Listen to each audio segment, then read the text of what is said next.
when a couple first meets each other, they talk about how they're mad for each other. Then when the couple gets together, then they say that they're made for each other. Then after they get to know each other, they get mad at each other. And after they get to know each other well, then they're mad because of each other. And this is obviously going to be the case when people are living closely together, and I don't just mean physically, mentally. This is bound to happen.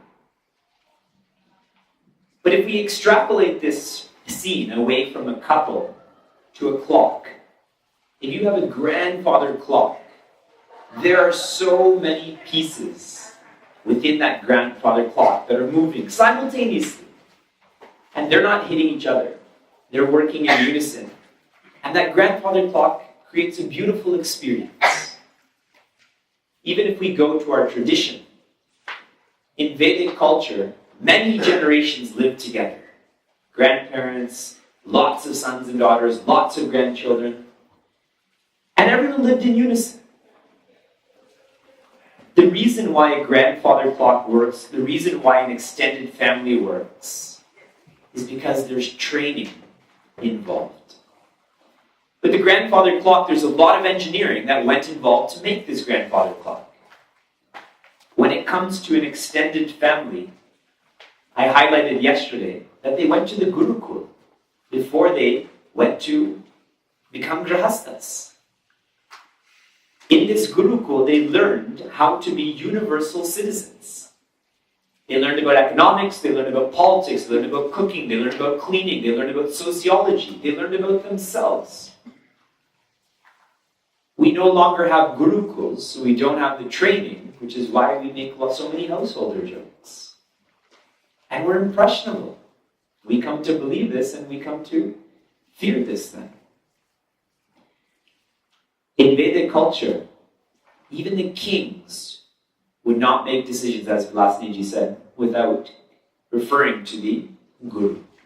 Because the Guru has a vision that the king or queen does not have. In fact, when the Guru came, when the Kula Guru came, the king would get out of his seat and sit beside that throne, and the Guru would assume that throne. There's an excellent episode of Upanishad Ganga, number 10, on Artha. Very powerful. You should all watch that. And one highlight from that message is a king and a teacher can never be happy.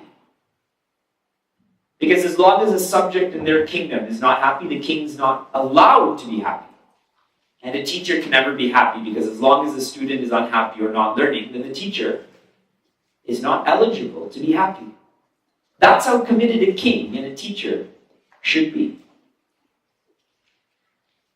In the Gurukul, one learns the essence of Sanatana Dharma. Sanatana Dharma in English means eternal integration. You know what other word means integration? Vivaha. Vivaha means to nourish, to integrate, to lift, to support, to uphold. That's what this experience, the responsibility of this experience is. The privilege that this experience is. Sanatana Dharma is eternal integration. And this is expressed as self-development. You take the word yoga. Yoga is a philosophy, it's not an exercise. And this philosophy is continuous improvement, personal betterment. So eternal integration is expressed by self-development. And self-development is achieved by study and discipline. All of these three SDs are connected. Sanatana Dharma is a vision. This is expressed as self-development. This is achieved by study and discipline. And that's what we're doing in this section of discourses, is studying the celebration that Vivaha is. Because only when I study it can I practice it or live that discipline. But if I don't know, I can't practice. Tomorrow, I'm sure, for tomorrow, a few of you know that tomorrow is Adi Shankaracharya's Jayanti. For all of those who don't know, then we can't chant any mantras for him. We can't offer a prayer to him, correct? See how practical it is. If I don't know, I can't practice. The importance of study. And when I'd written the Evacharas on understanding marriage, I had shared, when Sheila and I got married, we wished that someone had explained what this celebration was. And I'm sure and I wrote that so many people reading the Evachara would have felt the same way. That all of this is happening, but it's happening to me, not happening for me. Study and discipline. So on that note, on the note of discipline, I'm going to share with you a quote which a young Balavir student has shared with me. She shared, "To be early is to be on time. To be on time is to be late. And to be late is to not care at all." Think about it. To be early is to be on time is to be late is to not care at all. Even when you go see a movie and you show up while the movie's on, suppose you go to Amazing Spider-Man 2 tomorrow and you show up 5 minutes into the movie, is it as enjoyable?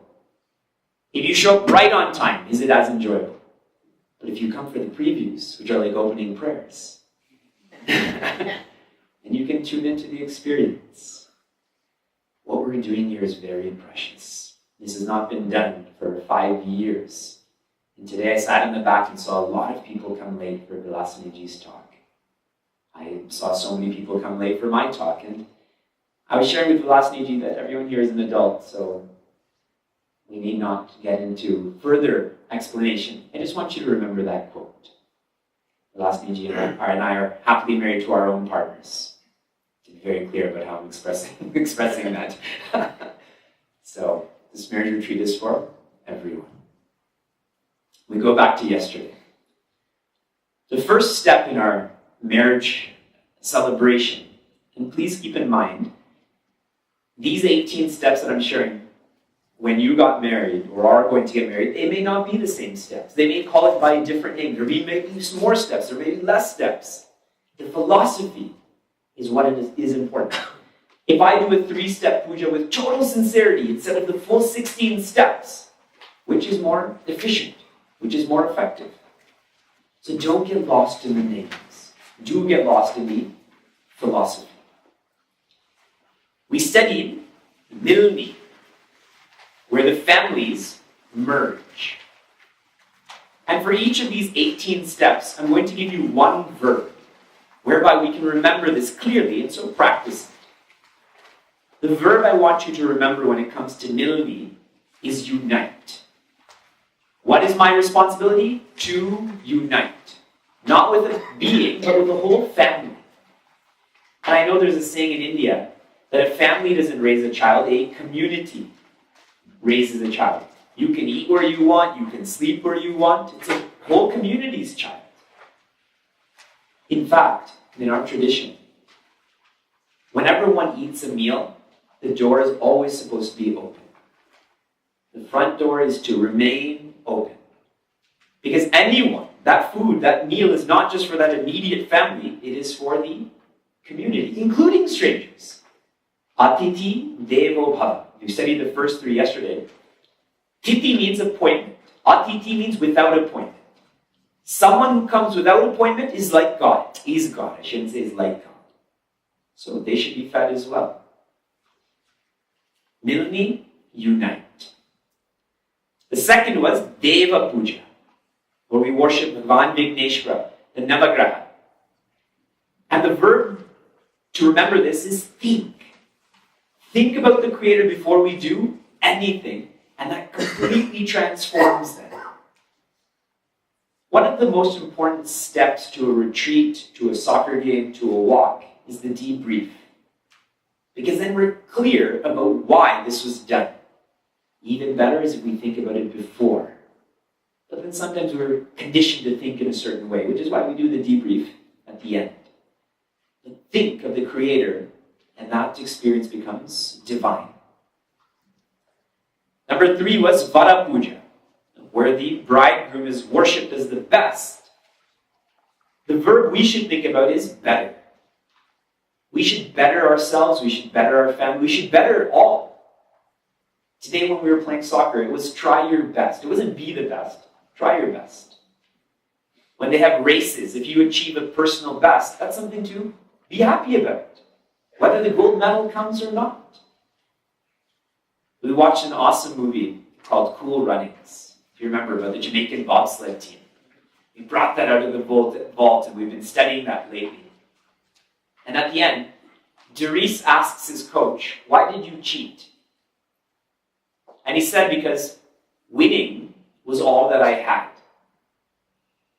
And he goes on to say, if you're not enough without a gold medal, you're never going to be enough with a gold medal. So that betterment is here. Then betterment will come externally. Number 4 was Kanya Pravesha, where the bride is brought to the altar. The verb to remember this is prepare. Prepare for this experience. Prepare for this gift that is being shared with another family. Prepare. And even the bride has to go through such preparations too. Number 5, Jayamala, where each partner says, "You are important in my life now," which is why I'm making this circle around you. I'm offering that which is beautiful, like someone had made with the clay today. The verb to remember this, prioritize. We should all practice Jayamala in our day-to-day affairs. The first quality of a religious student is Viveka, which means to discriminate. Now, if we called everyone in this village and said, we're learning about discrimination, are they going to allow us to come back in September? Discrimination in our day-to-day affairs is prioritization.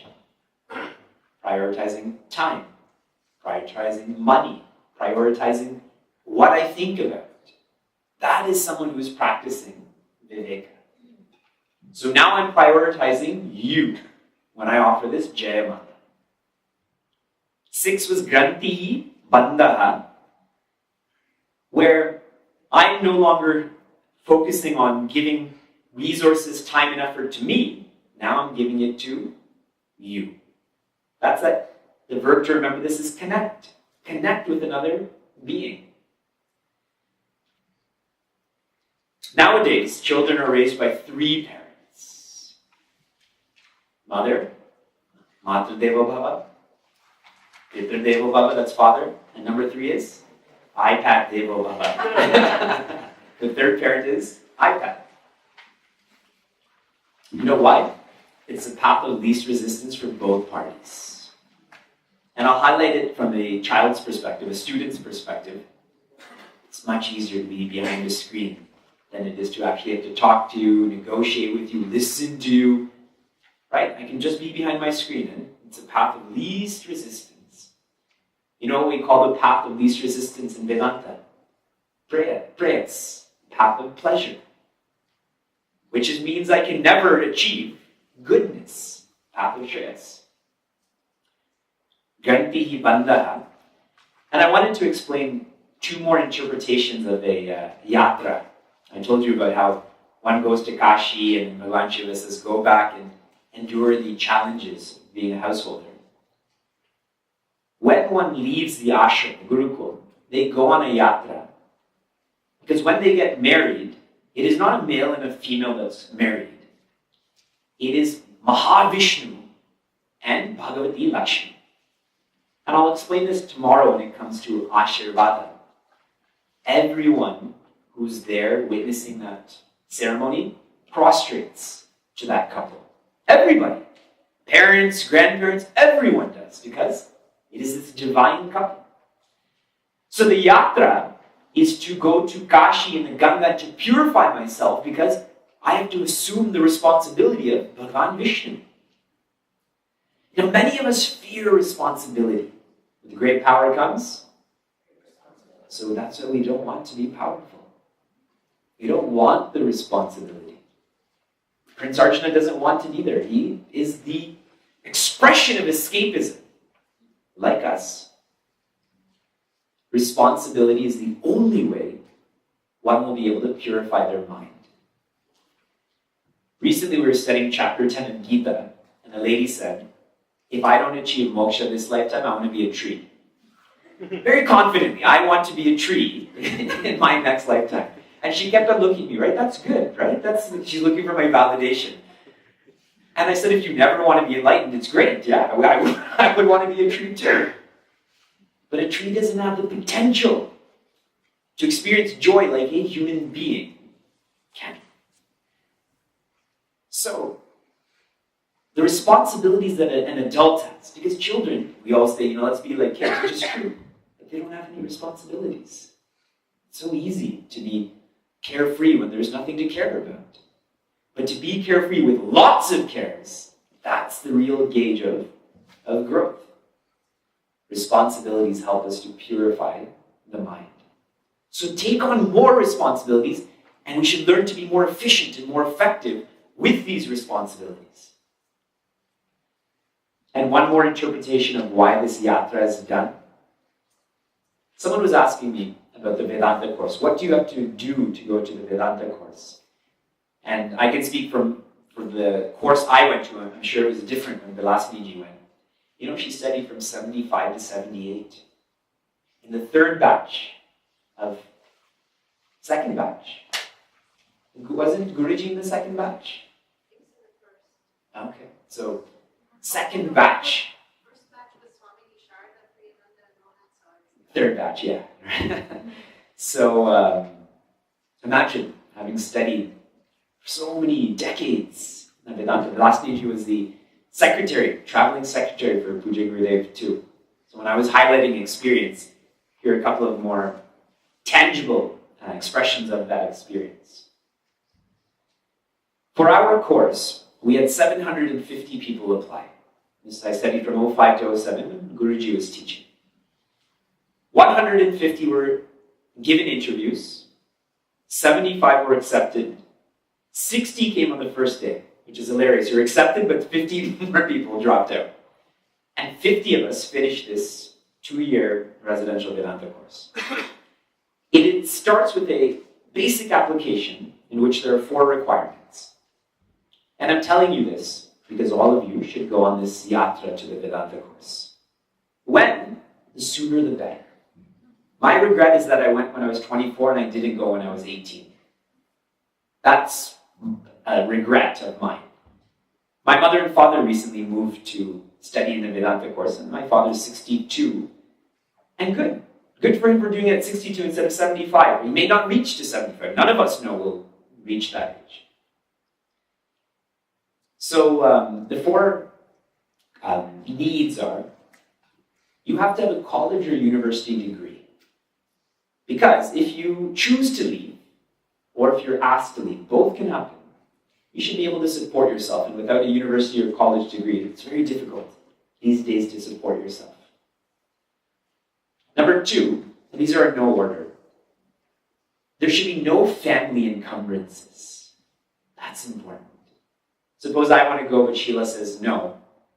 Imagine what she'd be going through and how she'd express it to all of the people around her. So Gurudev's vision was very proactive. It has to be a family affair for one to go. And it happens.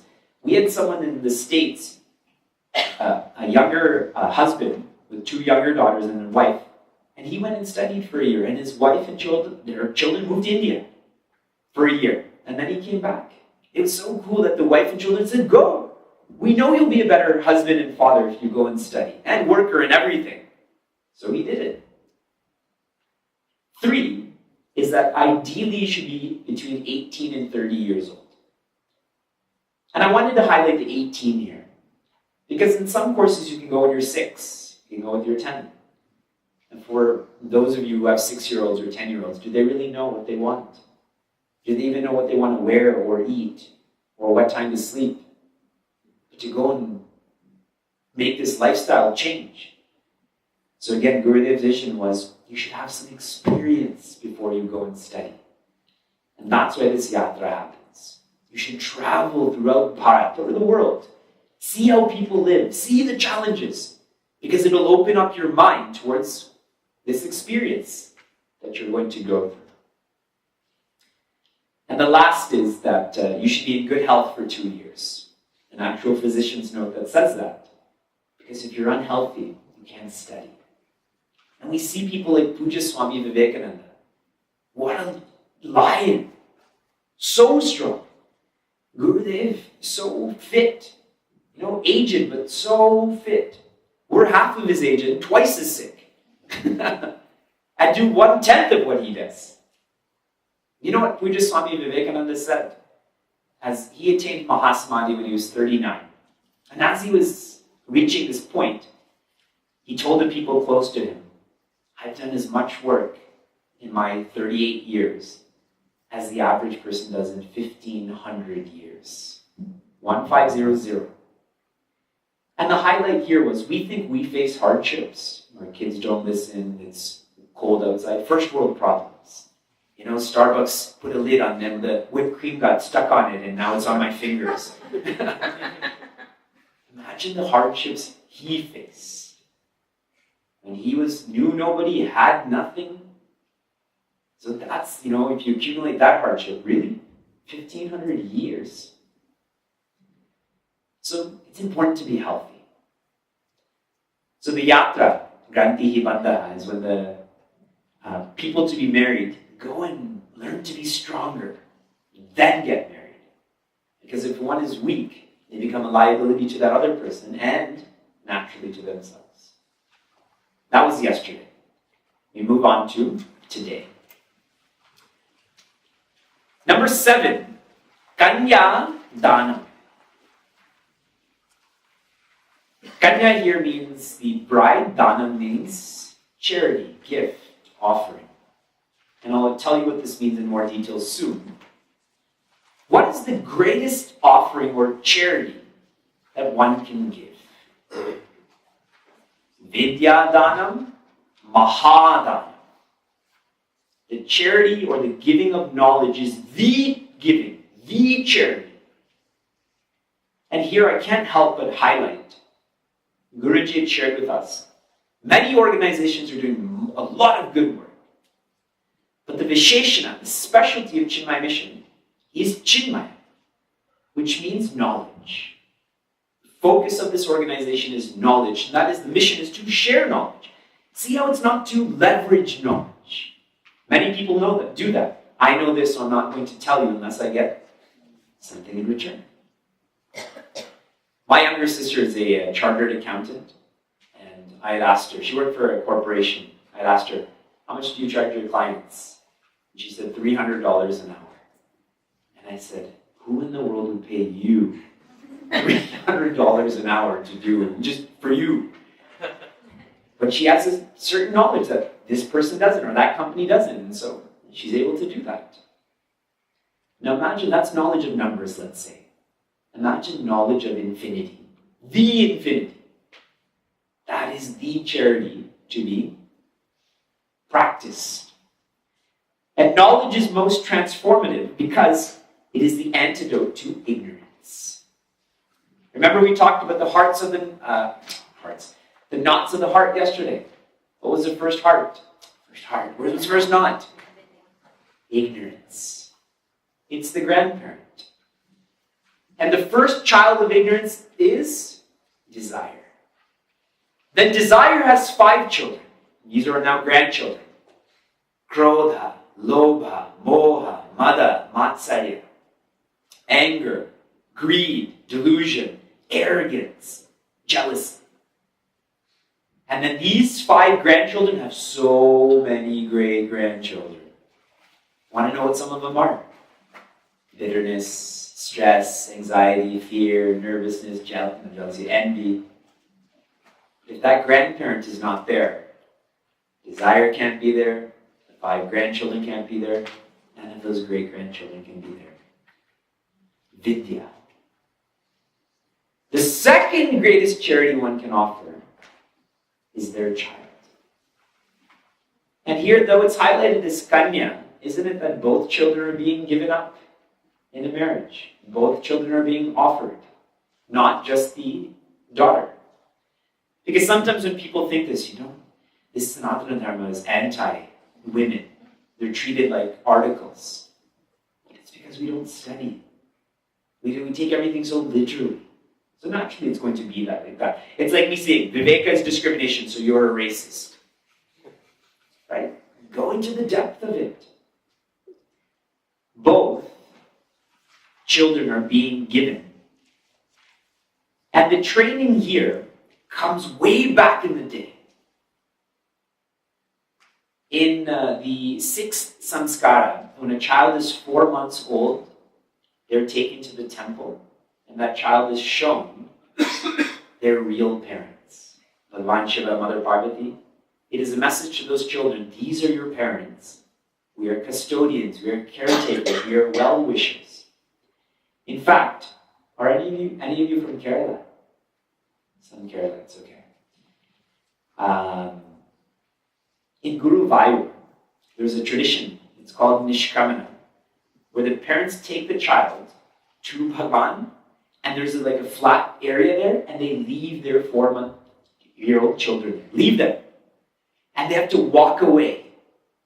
Not look back. And then a stranger comes and brings that child back to the parents. So they're very clear in their mind that it is Bhagavan's child and not their own. Because attachment is destructive to the person who has the attachment and who they're attached to. My mother cried every time I went away to university. But didn't you educate me to go to university and grow? But every time she would cry. And though I know she knows I'm coming back, it's not as serious, but why? Why the tears? If you go to Kung Fu Panda, Master Shifu was attached to Tai Lung. And it destroyed Tai Lung, it ruined his life, it destroyed Master Shifu, he became bitter, he couldn't open up. So this giving is that I have given everything to my child, really everything. What a comprehensive sadhana. It's physical, financial, social, emotional, biological, everything. But now, I'm giving this so both parties can grow more. So the focus here is on giving, not the girl or the boy. That I've given unconditionally. And the focus here also is on getting. When a bride comes to one's family or a groom comes to one's family, that's an actual being. We're so happy when someone buys us a new TV or a new phone or pays for a vacation. Imagine an actual being. How much water would have gone into this being? How much time? How many tears would have gone into this being? So we know the investment that is being given to us unconditionally. Now especially, dowries back in the day were only to facilitate. Because costs go up. Our bills are way more because Sheila lives with us. She makes more money too, so it's all good. It's all good. But see, when 3 people are living in the house versus 4 people, costs go up. So dowries were very functional. See how we get lost on the dollar value instead of the person who's now in our home? So Kanyadanam is a powerful message for all of us. And the verb I would like for us to remember this by is dedicate. I've asked all of you this many times. What comes first? Sacrifice or dedication? So let's do a quick experiment. How many of you believe sacrifice comes before dedication by show of hands? Dedication before sacrifice? Neutral, meaning it can go either way.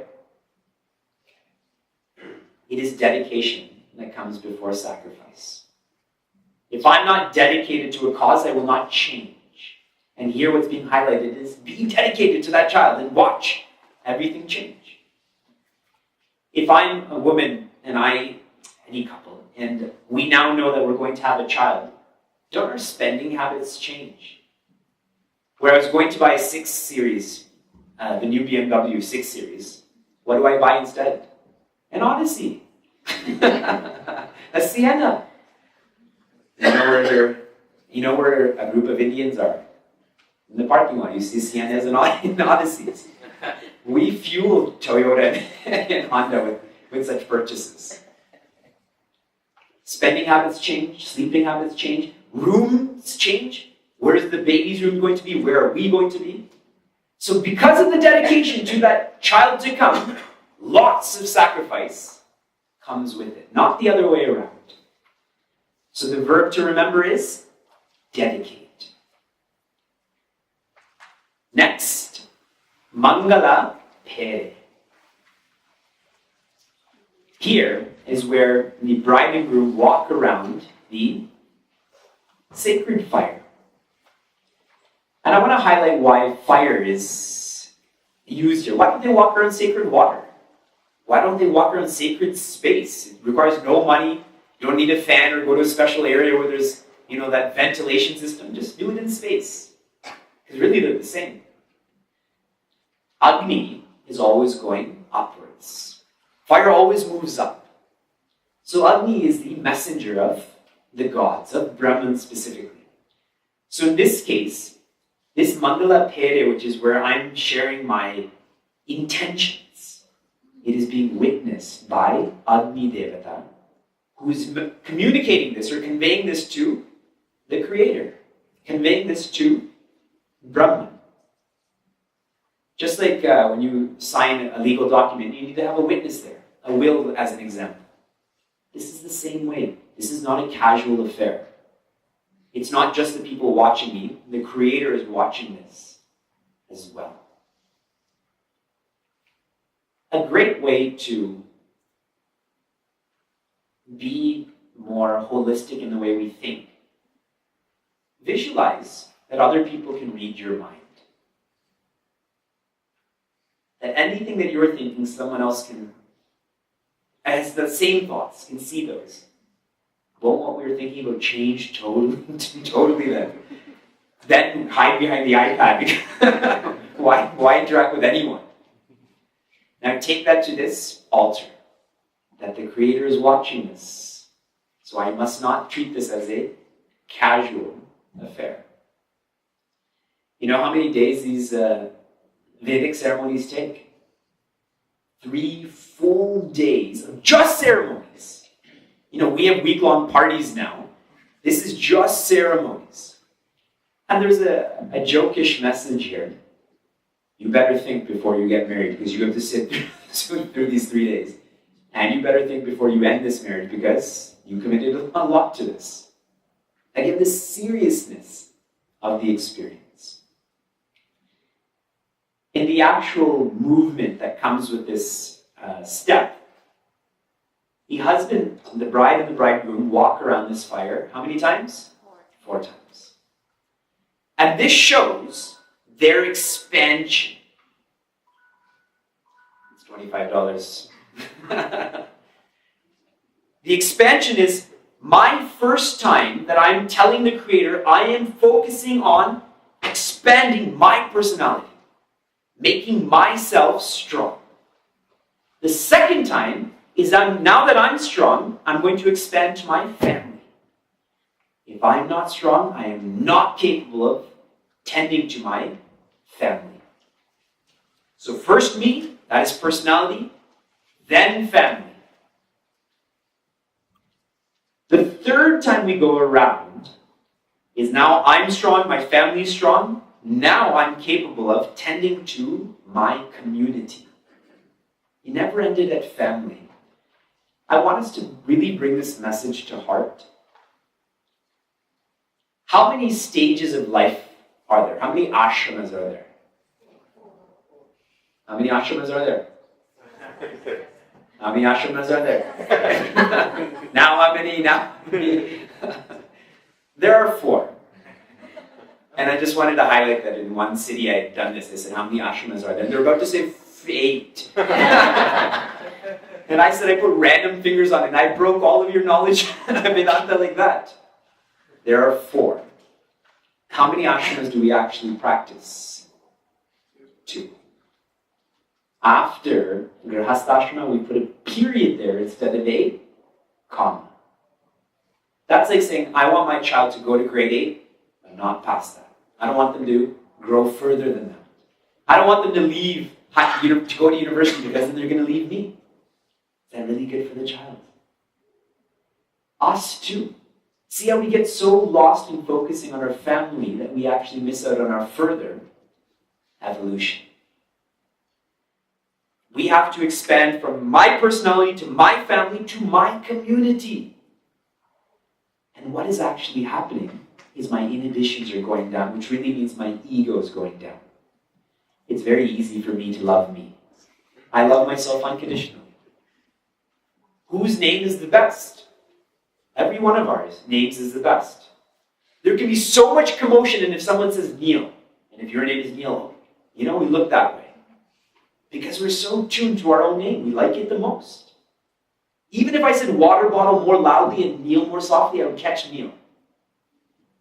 And whose form is the most beautiful and the most handsome? Me. All of us. I keep joking about Facebook when people stalk and creep. They're not actually stalking or creeping someone else. They're stalking and creeping themselves in someone else's pictures. I'm looking to be validated in your profile. I don't care about my own pictures in my profile. I want you to see me. Because I love my form. But that person who's really growing, they focus on their family, they focus on their community, they're really becoming strangers. My family, the first time we meet, you're a stranger. Then my community, we don't even live in the same home. We don't have the same last name or the same blood type, but still, I should treat you like I treat me. And what is the fourth? Divinity.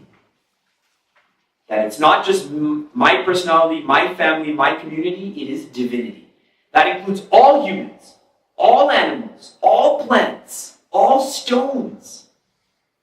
All. I've expanded to that.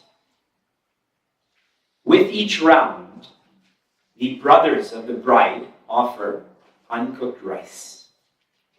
Then she takes that uncooked rice and she offers it to her future husband. They're not married yet. Then he takes it, and what does he do? He offers it into the fire. And the idea is that the brothers are saying, please be prosperous. Why rice? Why not idli? Or chutney? Or antas? Why rice? Rice is called akshata. Akshata means indestructible. So, the meaning behind here is, we can have all of the wealth in the world, but if we have no food, we have nothing. Vilasniji and I can be sharing the most subtle thoughts. If you're hungry right now, you're thinking about those French fries with Sriracha sauce. I should have kept a plate for myself. See, it's food. It is the fundamental wealth. That's why those stickers that say farmers feed cities, they're right. Without farmers, we'd be nothing. Accountants, lawyers, physicians, teachers, nothing. We need farmers. We need to eat to be able to do everything else. So this is the prosperity that I'm offering to you. You offer it to your husband, and you know why? Here's the glory of a woman. All of the good work that a husband does, punya, she gets half of it. So if I accumulate 100 punya, Sheila gets half. So I only get 50% of it. It's like alimony. But all of her good stays with her. So she actually is entitled to 150% of punya. And I only get 50, meaning whatever couple it may be. So she gives it to her husband. You be prosperous. Because then I'll be prosperous. And if she's prosperous, aren't the brothers and the family going to be prosperous too? Isn't it that every parent, all they want for their children is to be happily married? Everything else comes so far secondary. We'll give you money. We'll look after your kids. Just treat and make sure my son or daughter is happy. And then the bridegroom offers it to the Creator because it's because of His grace that this is possible. So for us, it is to remember this expansion that needs to take place, to remember what real prosperity is. In another tradition, the bride and bridegroom plant seeds. There's soil there, they actually plant seeds, sharing that without this, our relationship is not possible, without food again. Indians are good at that, right? Everything revolves around food. The verb I would like for us to remember, mangala perevai, is identify. Love and identification are the same, so identify with grander aspects of the universe, not just oneself, family, community, divinity. What was the verb for Kanya Pravesha? Prepare. Kanya Pravesha, I said. What was the verb for Kanya Danam? Dedicate. Next is Shila Arohan, which is where the bridegroom escorts his bride to the rock that is brought to that altar, and he places her right foot on that rock. In another tradition, the bridegroom escorts his bride to a swing. And then that bride and bridegroom are swung back and forth. Now, if you're Gujarati, yeah, it's part of it. This is what we do. We have swings everywhere. But there's much more than that. The idea is that together, there's going to be good times, and there's going to be bad times. There's going to be bull markets, and there's going to be bear markets. There's going to be fall, and there's going to be winter. There's going to be fall again, and winter. That this swing is going to happen, but together we will enjoy. That externally there will be this swinging, but internally we can be in harmony. And this rock symbolizes the same. Let us be stable. And specifically, the Devi, her foot is brought to this rock because she is the emotional funnel. In sociology, there's a physical funnel and there's an emotional funnel. And males tend to guide the physical funnel and females tend to guide the emotional funnel. And physical doesn't bother us. If he comes and punches me in the shoulder, it hurts for sometimes and goes away. If he comes and insults me, that I keep remembering and keep thinking that you heard it too.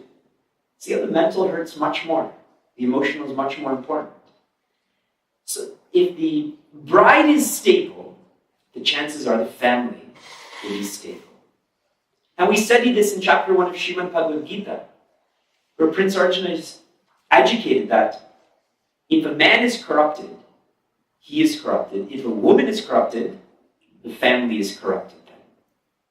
It's like a computer having a virus or a whole server having a virus. Right? A computer is damaged, or all computers are then damaged based on that virus. Being unstable, there's no point.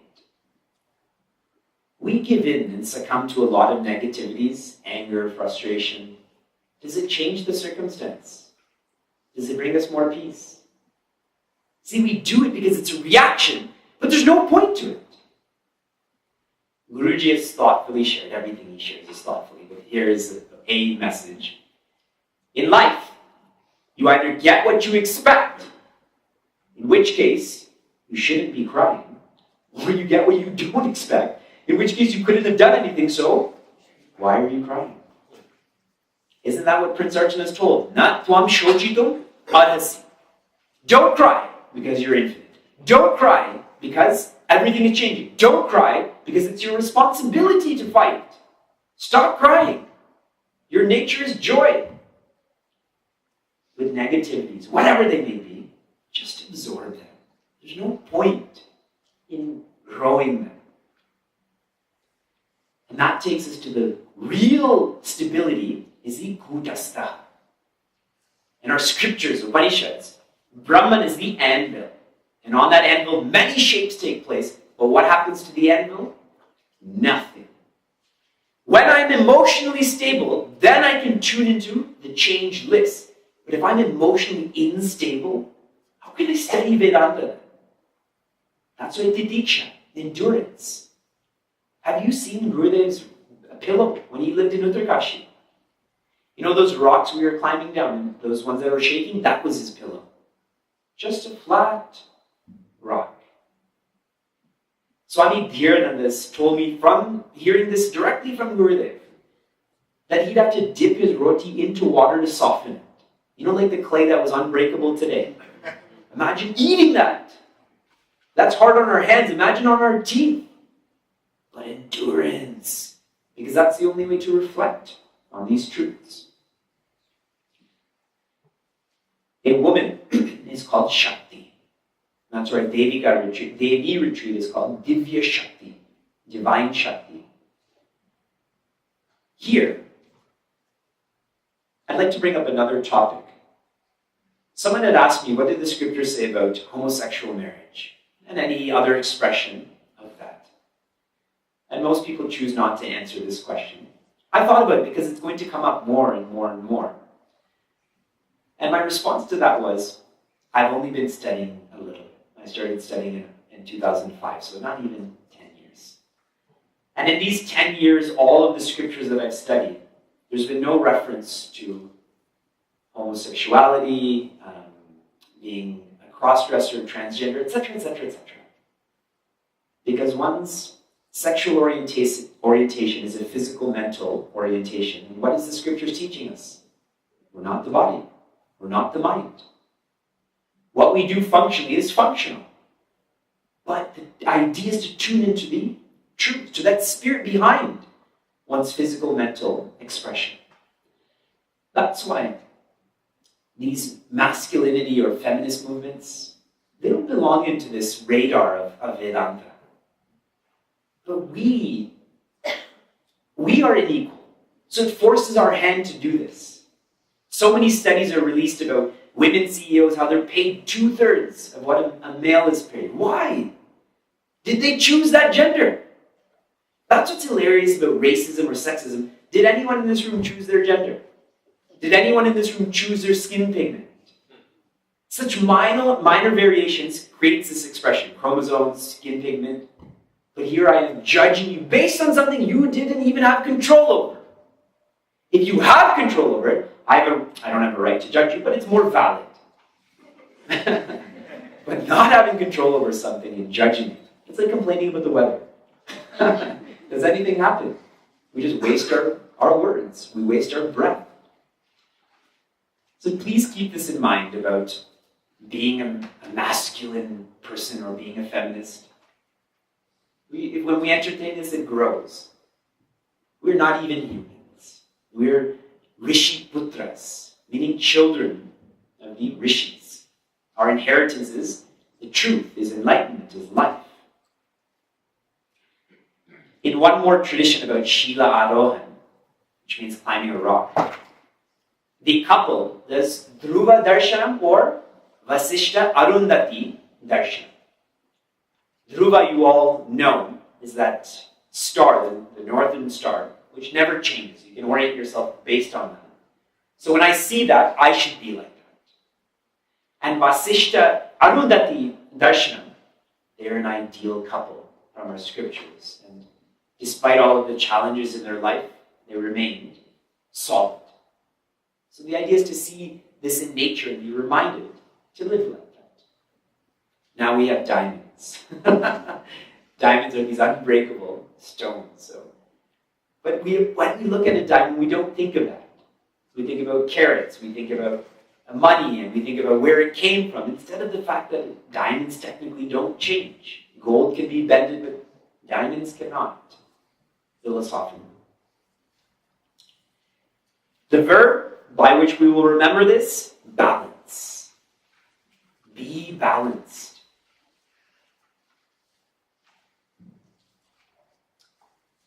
I'm going too slow. Next. Pani Grahan. Pani means hands. Grahan means holding.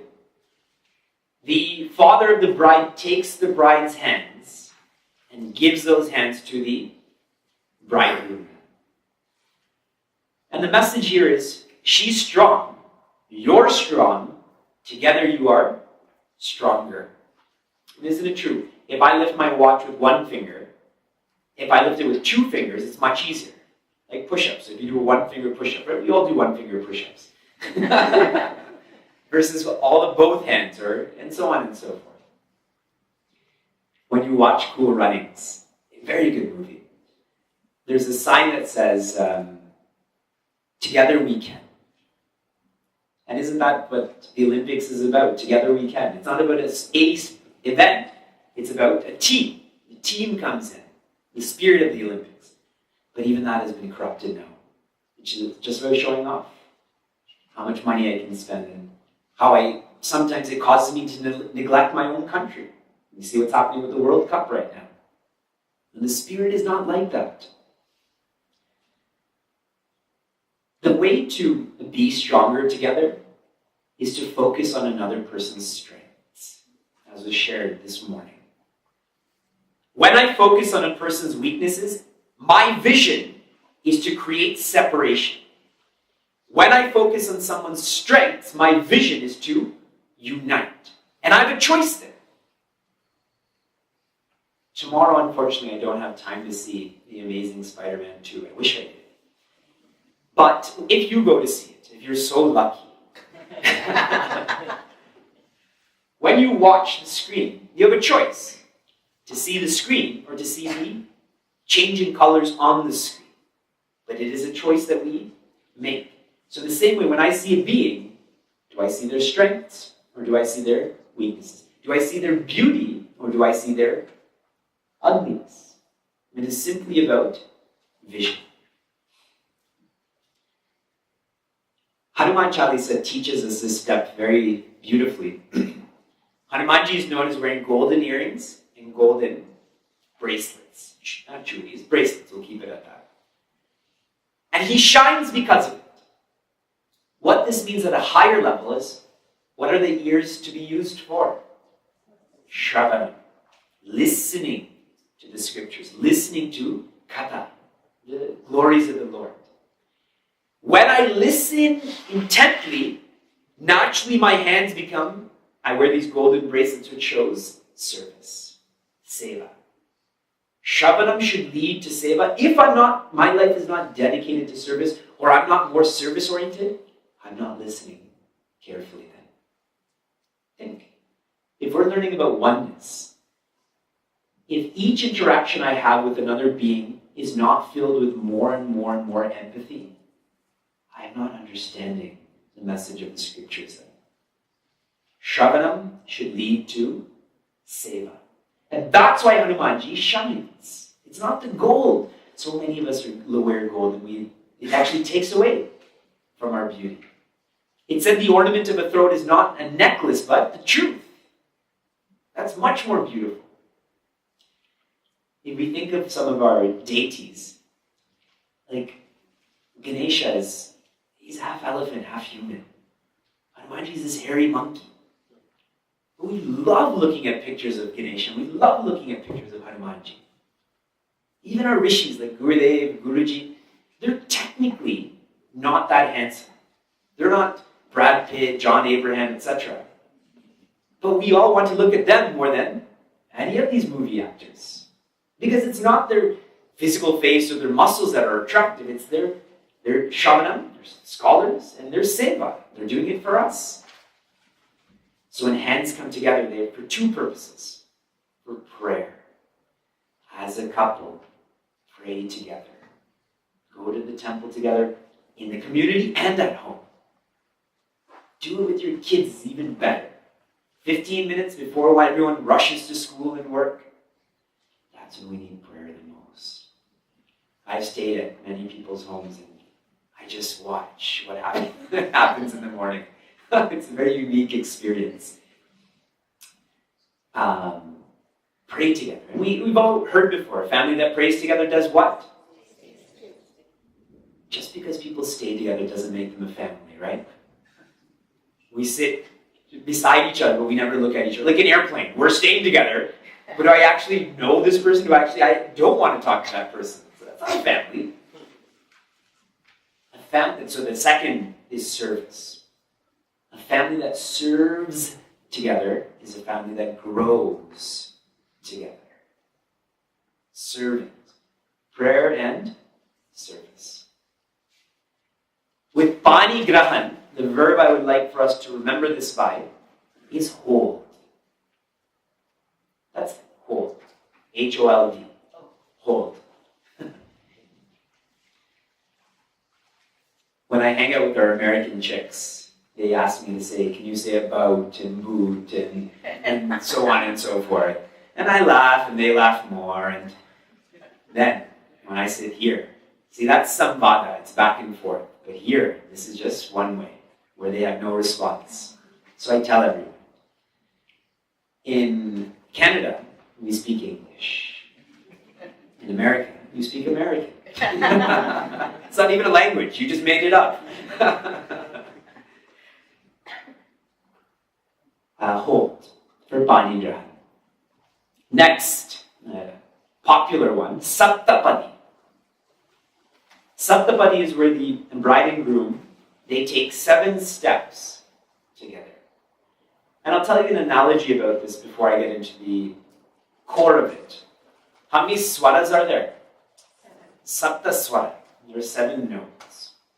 Saptapadi and Sapta swara go hand in hand.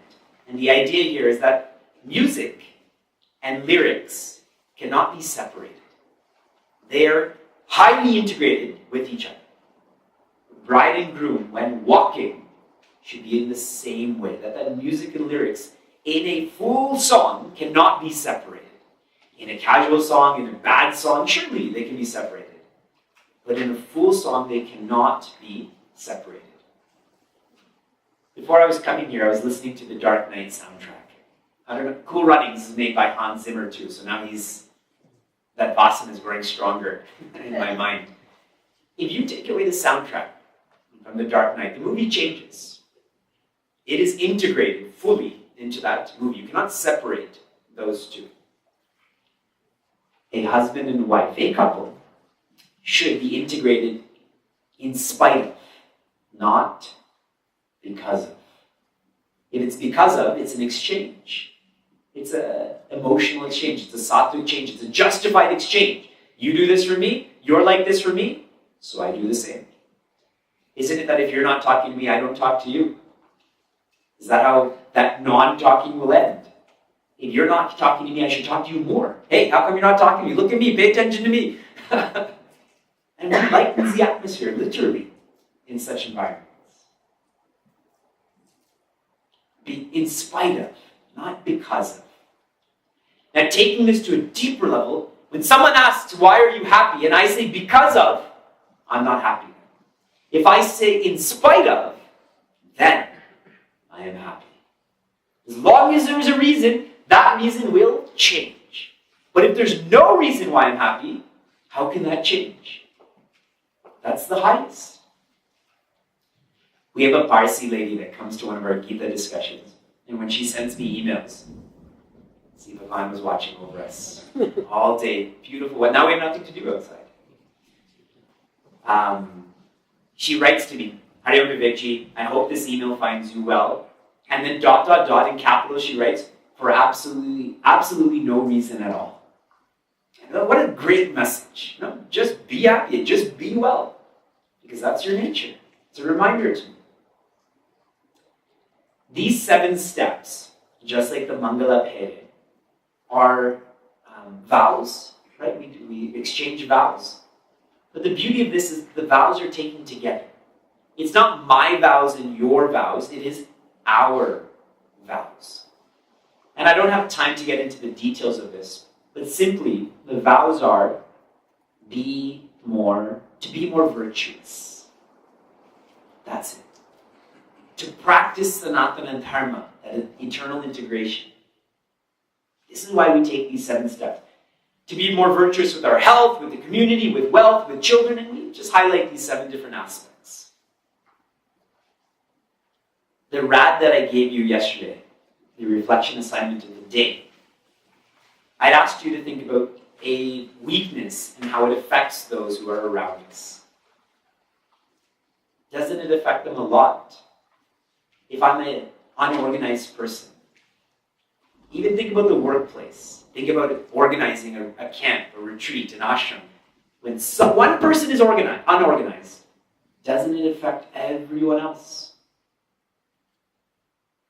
When I was in high school, I ran track and field, and I did the 4x100 meter relay. Our team was fast. We were the fourth fastest team in the province. Province is a state in America.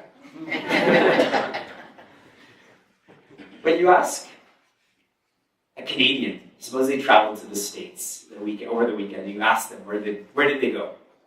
They'll say Portland, Oregon, or Pittsburgh, Pennsylvania, or Baltimore, Maryland. Very specific. When you ask an American, suppose they came to Toronto or to Vancouver, you'll ask them, where did you go last weekend? To Canada? We have 5 time zones. Where did you go? So, we were the 4th fastest team in our province. And in our final race, the 2nd and 3rd person were unable to exchange the baton within that field. And so we got disqualified.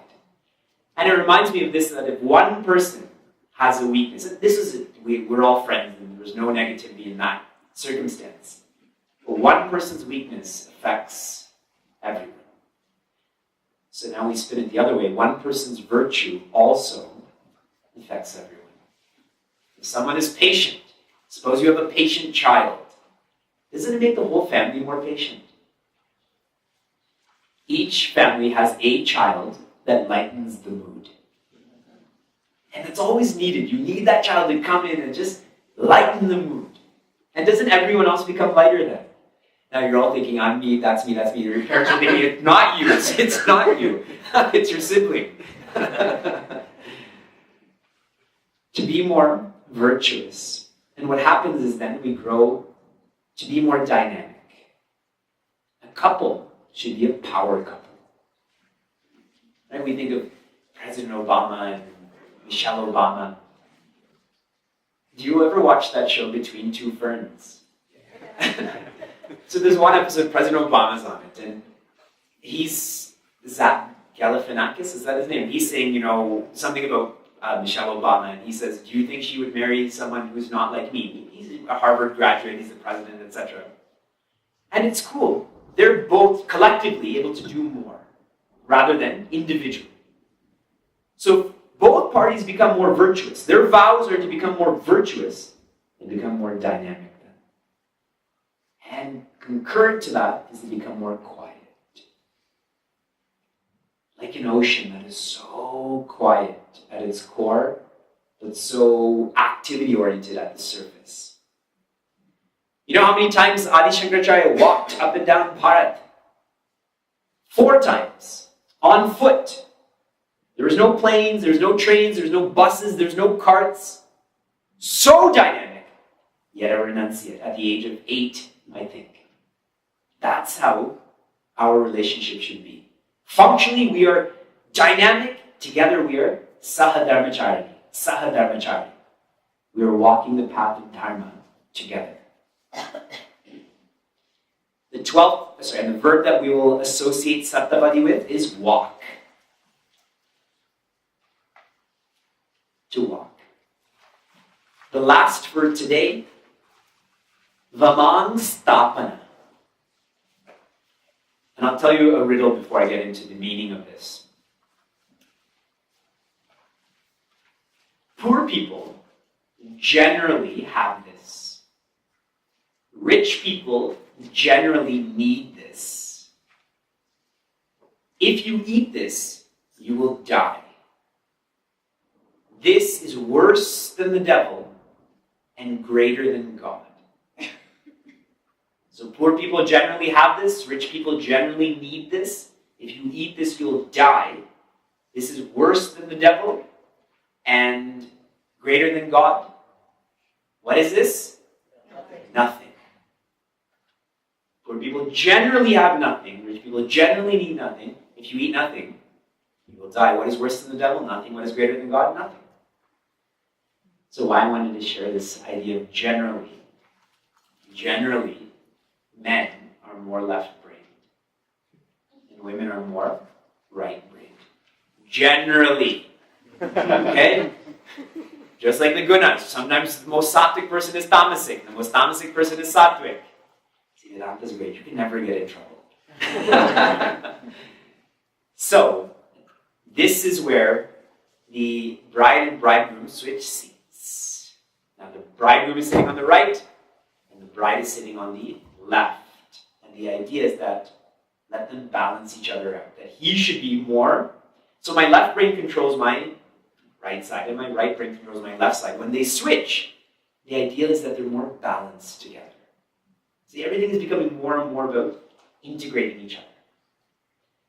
And then at a more technical level, that she is closer to his heart then. Because my heart is on my left side, so then bride is closer to one's heart. And one should not forget that.